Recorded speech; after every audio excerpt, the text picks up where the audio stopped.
Hey everyone, welcome back to The Explainer. Today we're breaking down some massive current events for July 16th, 2026, and we've got a really packed visual explainer for you.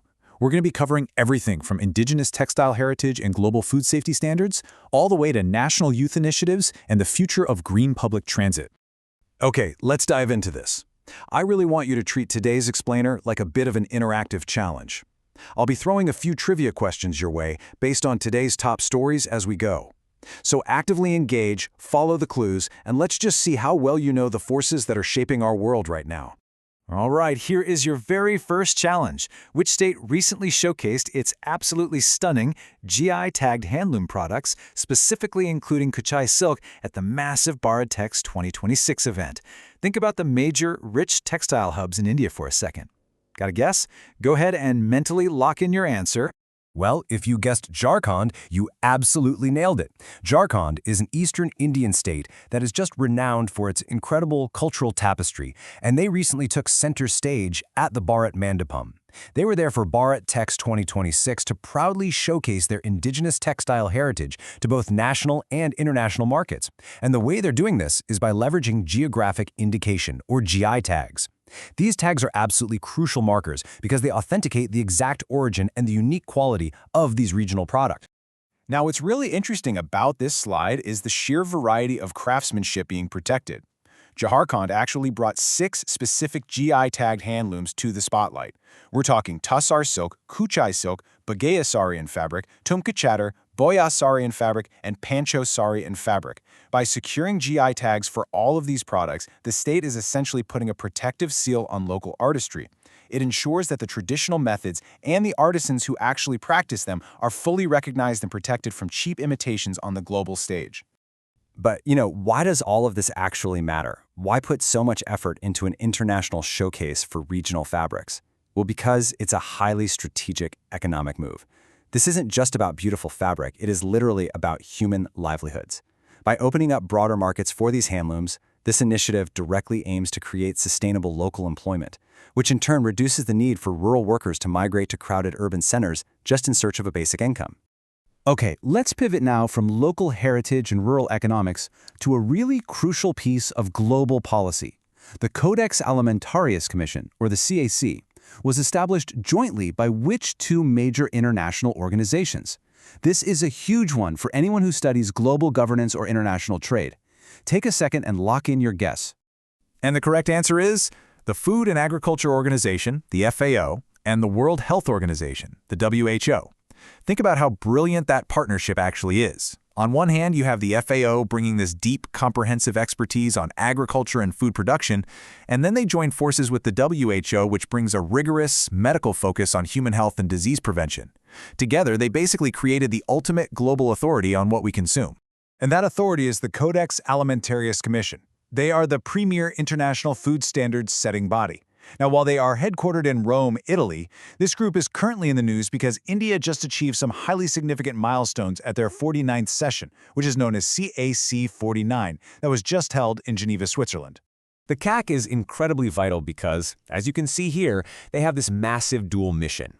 First, they protect consumer health globally. So when you eat imported food, it's their standards that make sure it's safe. Second, they ensure fair practices in international food trade. These Codex standards serve as the absolute global benchmarks for food safety and quality. Without them, honestly, international food trade would be incredibly risky and just totally chaotic. All right, let's bring our focus back to India, and specifically to the demographic that's going to define its future.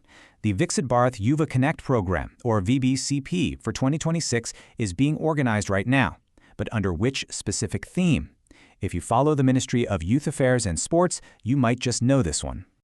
The theme for 2026 is Nasha Mukt Yuva for Viksit Bharat. Organized through the MY Bharat platform by the Ministry of Youth Affairs and Sports, this theme roughly translates to a substance-free youth for a developed India.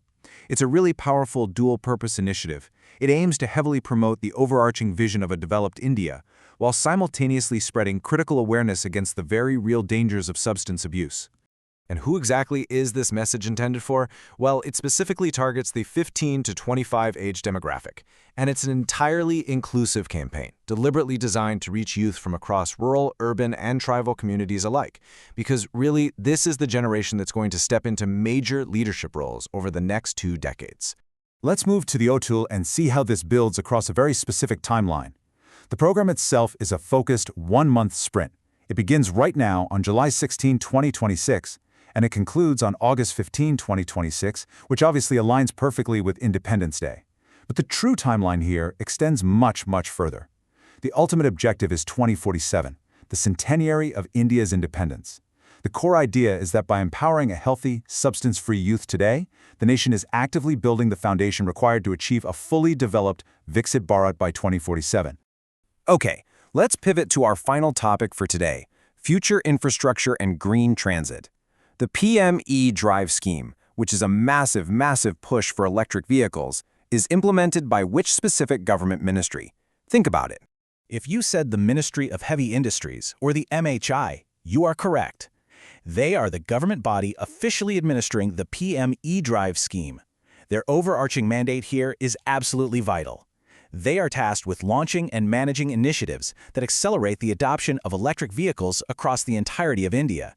And that includes tackling the massive logistical hurdle of expanding EV charging infrastructure nationwide.